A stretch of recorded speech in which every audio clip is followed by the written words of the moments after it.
제가 이 자리에서 간증을 할 거라고는 생각도 못했어요.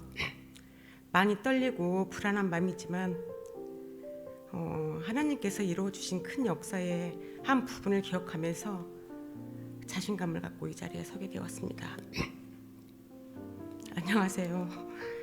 저는 말씀 양육을 받으면서 하나님 앞에서 얼마나 연약했는지, 그리고 그런 저를 하나님께서 끝까지 붙들어 주셨는지를 나누고자 합니다.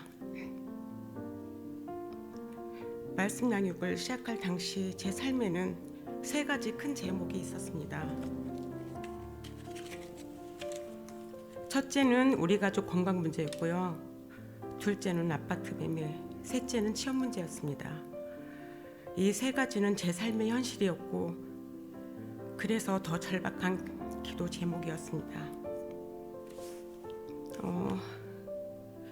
말씀 양육 받는 동안 저는 분명히 기도하고 있었지만 솔직히 말하면 아무것도 해결되지 않았습니다. 시간이 지나도 상황은 그대로였고, 기도 제목을 나눌수록 오히려 제 마음은 더 무거워졌습니다. 말씀 양육 중 저는 주의를 지키기 위해 새로운 직장을 선택했지만 현실은 생각보다 많이 힘들었습니다. 첫 출근 전날 하나님께 기도하며 인도와 힘을 구했는데 막상 출근하고 나니 현실은 너무 달랐고 왜 이리 벅차게 느껴지고 마음 깊은 곳에서는 서운함과 원망이 쌓여갔습니다. 목사님께서는 간절히 기도하라 하셨는데 어느 순간에는 이렇게까지 기도해도 아무 변화가 없다면 그만 포기하고 싶다는 생각이 들 정도로 말씀 양육이 버겁게 느껴졌습니다. 어떤 때는 박장로님한테 끌려온 적도 몇 번 있었고요. 기도하는 자리보다 혼자 있는 시간이 더 편할 만큼 제 믿음은 많이 약해져 있었습니다. 하지만 지금 돌아보면 이런 생각을 해봤습니다. 그 힘들어하는 시간 동안 저를 위해 일하고 계셨다는 걸 믿습니다. 그때가 바로 하나님께서 믿음을 버리신 시간이 아니라 오히려 저를 가장 가깝게 붙들고 계셨던 시간이었음을 알게 됩니다. 말씀 양육이 끝난 후 하나님께서는 제가 기대했던 방식은 아니었지만 아주 서서히 그러나 분명하게 상황을 바꾸기 시작하셨습니다. 먼저 아파트 문제에 있어서 전혀 가능성이 없어 보였던 부분에 주일날 오전에 가계약을 하게 되었고 막혀있던 문제들이 풀리기 시작했습니다.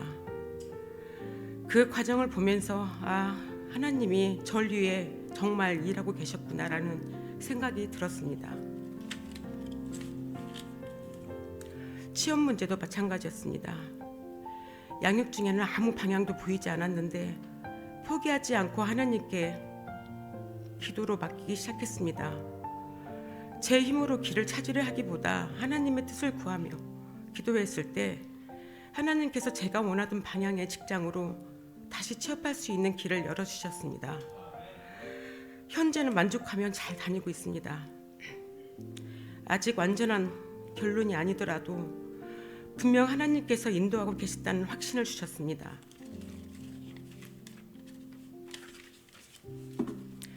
또 우리 가족 건강 문제도 있어서도 크게 기대하지 않았던 부분에서 최근에 저희 아들이 허리를 다쳤는데 회복의 은혜를 경험하게 되었고 이전보다 몸과 마음이 안정되어 가고 있음을 느끼게 되었습니다.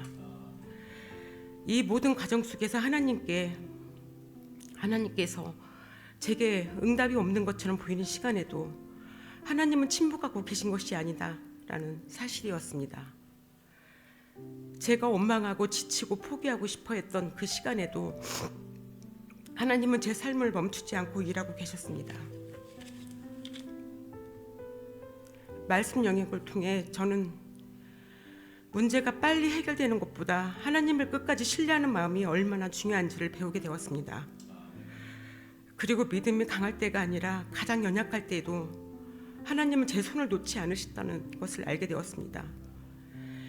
이제 저는 기도 응답 그 자체보다도 그 응답을 기다리는 시간 속에서 저를 변화시키신 하나님께 더 감사드립니다. 끝으로 이 모든 과정을 함께 기도해 주신 분들께 감사드리고, 아직 완전히 끝나지 않은 문제들까지도 하나님께서 가장 선한 방법으로 이루실 것을 믿으며 이 모든 영광을 하나님께 올려드립니다. 아멘.